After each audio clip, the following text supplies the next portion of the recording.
Waalaikumsalam warahmatullahi wabarakatuh. Bagaimana kabarnya hari ini, Pak? Alhamdulillah sehat.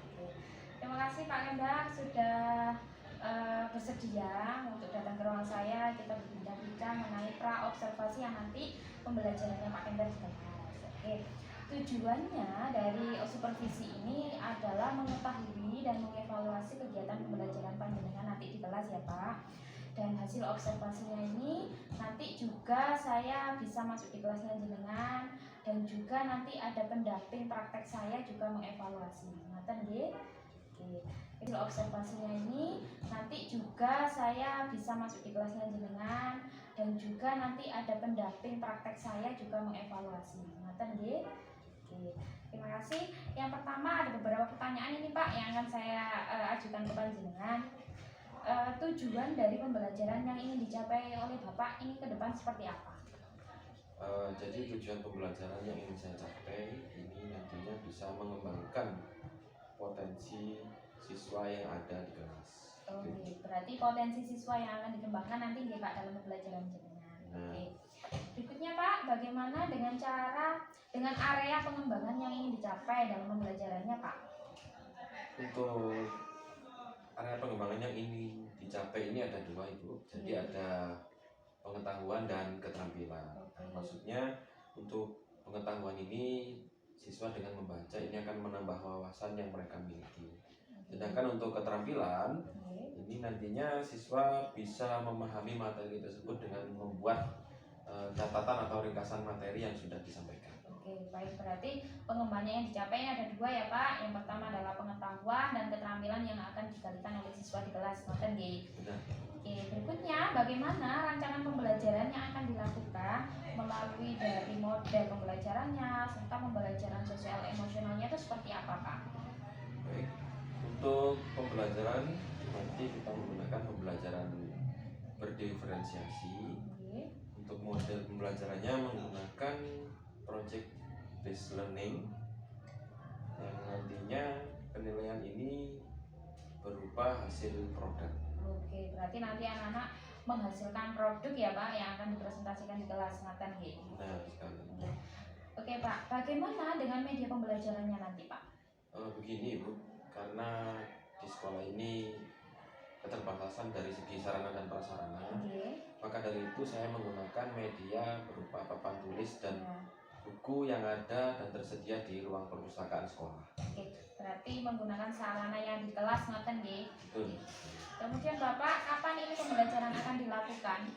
Insya Allah pembelajaran ini akan dilakukan hari Jumat besok di jam pertama. Oke, berarti hari Jumat jam pertama ya Pak. Nanti saya izin mendampingi jenengan dalam kegiatan pembelajaran ya sebagai observasi. Kemudian setelah itu juga ada pendamping praktek saya Pak yang untuk mengikuti pembelajaran panjenengan di kelas.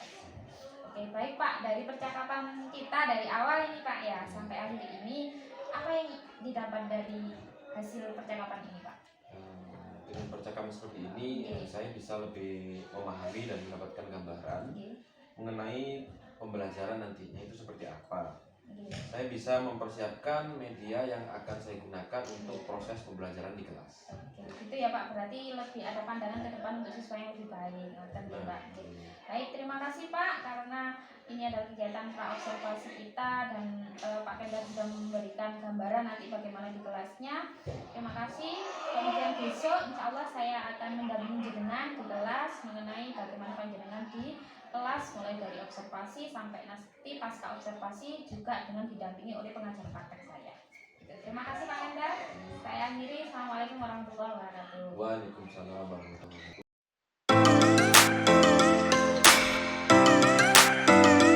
Assalamualaikum warahmatullahi wabarakatuh.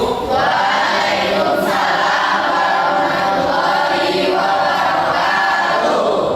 Sebelum ke kegiatan belajar mengajar kita mulai, saya tanyakan dulu kabar kalian bagaimana hari ini? Baik. Baiklah, untuk lebih singkatnya saya ingin mengetahui kondisi di kelas ini berapa orang yang hadir atau tidak hadir. Ahmad Fatoni.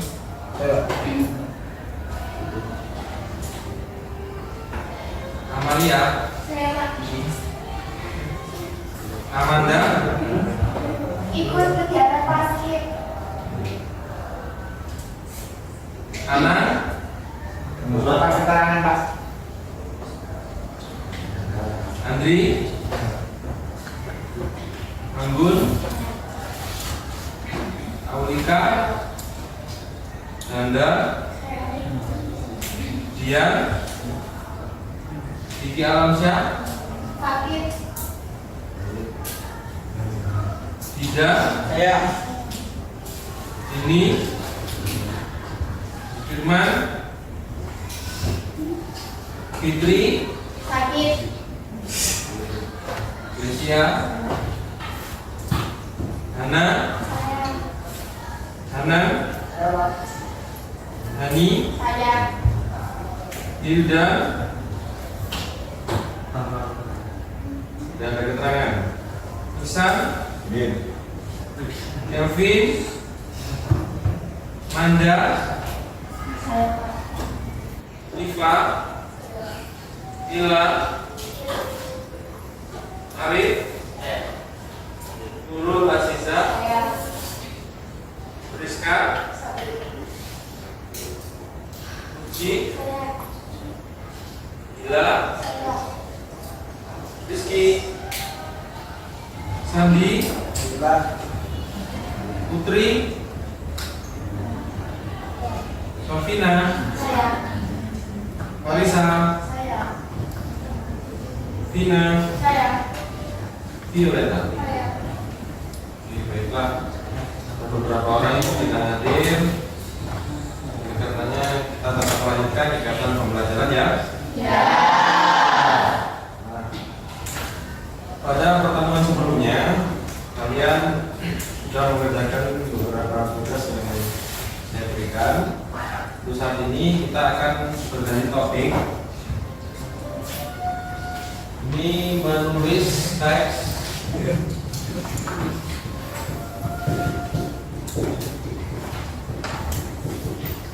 argumentasi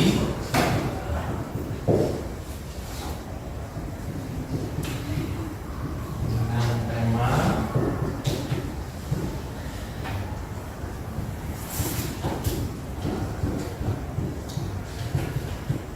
tanam lokal.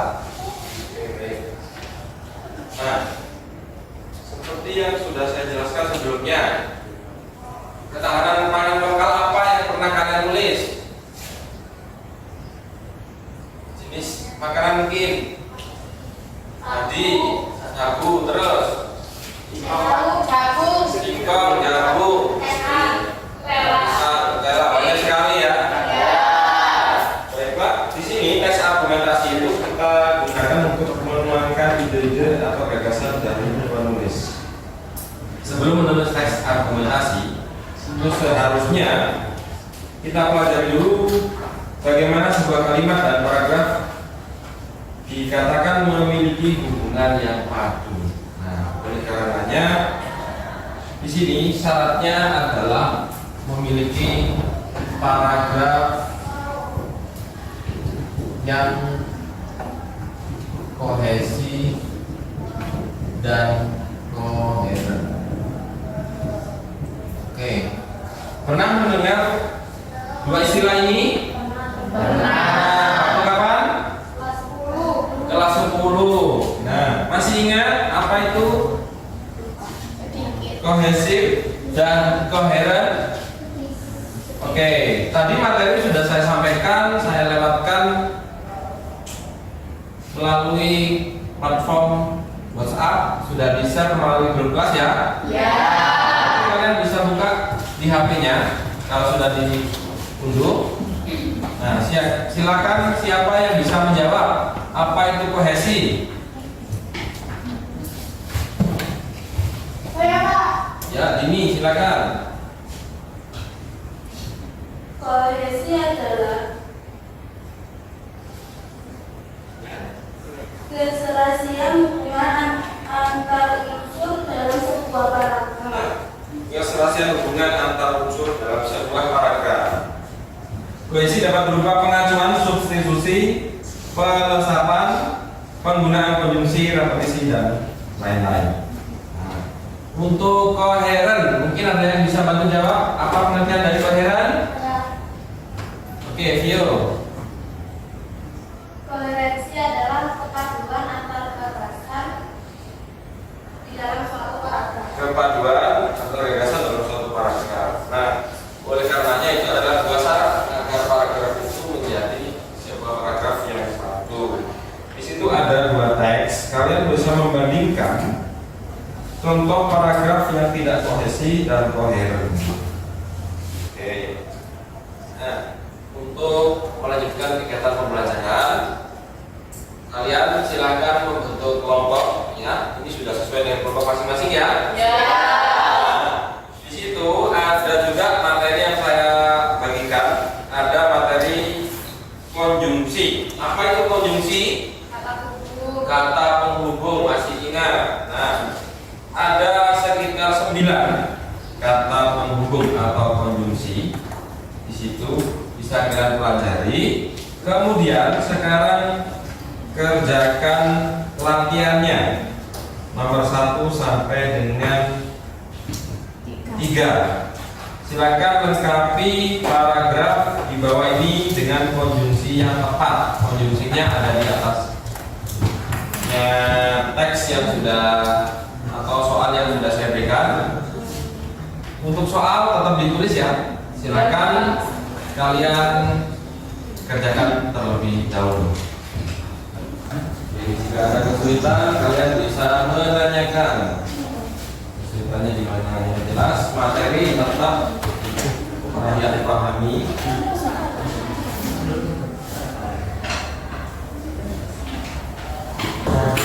Sudah ya.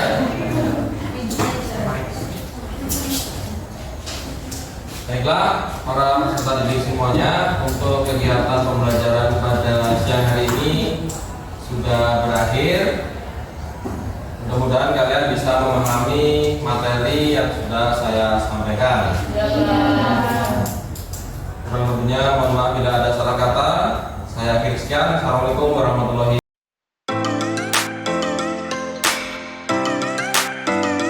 Assalamualaikum warahmatullahi wabarakatuh. Terima kasih Pak Kenda sudah meluangkan waktunya untuk kami pasca observasi. Baik Pak Ken, kemarin kan sudah melakukan pasca observasi, saya kali panjenengan. Kemudian kemarin juga Pak Kenda sudah melakukan pembelajaran yang sudah saya observasi di kelas. Nah, hari ini saya akan memberikan pasca observasi, yaitu Pak Kenda pembelajaran di kelas apa yang sudah dilakukan. Baik Pak, yang pertama itu adalah yang dilakukan Pak Kenda dalam pembelajaran kemarin adalah project based learning sesuai dengan mapornya Pak Kenda, yaitu bahasa Indonesia. Baik Pak, sebelum itu pasca ini saya didampingi dengan pelatih penggerak saya, Bu Siti Umumi. Dan di sini kami beliau sebagai pengamat bagaimana saya mengobservasi panjenengan. Gitu, Pak. Di dalam refleksi ini Pak, Pak Kender melakukan project based learning. Dari pembelajaran yang dilakukan tadi, apa yang menjadi kekurangan dari pembelajaran panjenengan? Setelah saya menggunakan metode project based learning, kekurangan yang ada di dalam kegiatan pembelajaran itu sangat minim sebenarnya. Tapi memang di sisi lain dari segi kekurangannya adalah siswa masih kurang begitu fokus. Oke, siswa masih kurang fokus ya Pak. Karena kan kemarin menggunakan medianya hanya menggunakan media sarana-prasarana yang ada di sekolah. Oh ya, berarti ini santrasnya sangat kurang ya Pak. Kemarin hanya menggunakan buku yang ada di perpustakaan sama papan tulis saja. Seharusnya kalau menurut saya biasanya dengan tayangan video atau mungkin tampilan slide Oke. yang menggunakan LCD proyektor itu sepertinya membuat siswa lebih fokus untuk belajar. Ya. Nah, karena minimnya sarana prasarana sekolah sehingga tidak bisa maksimal dalam kegiatan pembelajaran dan Iya, iya. Berarti kekurangannya berarti siswanya kurang maksimal, kemudian samplasnya juga kurang mendukung, ngaten nggih benar Pak. sekali. Ini itu adalah kekurangan dari pembelajaran panjenengan. Kemudian ini Pak, langkah ke depan untuk pembelajaran selanjutnya seperti apa Pak? Langkah ke depan untuk selanjutnya saya akan mengupayakan untuk mengganti model pembelajaran dengan mungkin tayangan slide maupun video. Bisa jadi kalau memang di sekolah sarana prasarananya kurang, mungkin bisa saya meminjam kepada teman atau sekolah lain atau mungkin menyewa untuk mendukung proses pembelajaran tadi. Berarti kayaknya pembelajarannya lebih menggunakan media yang menyenangkan untuk siswa, ngoten nggih Pak? Benar sekali. Oke, dari sini berarti tindak lanjutnya seperti itu. Baik, mungkin Ibu ada yang ingin disampaikan atau bagaimana dari observasi saya? Monggo. Terima kasih ya Bapak. Oke, Pak Gendar jenengan sudah membantu Ibu Fitri terkait dengan tugas yang beliau harus kerjakan, yaitu tentang supervisi akademik dengan teknik coaching. Jadi Bu Fitri pada saat melaksanakan evaluasi refleksi, Bu Fitri sudah menunjukkan adanya teknik coachingnya. Jadi dia tidak menyalahkan atau mencari permasalahan, tapi untuk Bapak sendiri yang mengutarakan mengutarakan apa kekurangannya dan tidak adanya kekurangan. Jadi istilahnya Bu Fitri kalau melaksanakan observasi itu tidak seperti dulu ya. Kalau dulu itu ini ada tidak ada, oh panjenengan kurang ini bukan. Kalau di supervisi akademis seperti ini dengan teknik coaching ini biar guru sendiri yang mencari kelemahannya, titik lemahnya apa, nanti tekniknya untuk cara pembenaran atau apa itu namanya membenahi, ya, biar guru sendiri yang akan menemukan. Jadi sudah itu yang disampaikan oleh Bapak Jenderal supaya menyampaikan. Terima kasih. Nah itu. terima kasih. Baik Pak Ken, itu refleksi dari saya. Semoga ini bisa menunjang semangat panjenengan ke depannya dan juga memperbaiki pembelajaran ke depannya. Baik, sudah itu ya. Bisa akhiri. Assalamualaikum warahmatullahi wabarakatuh. Waalaikumsalam warahmatullahi wabarakatuh. Terima kasih Pak.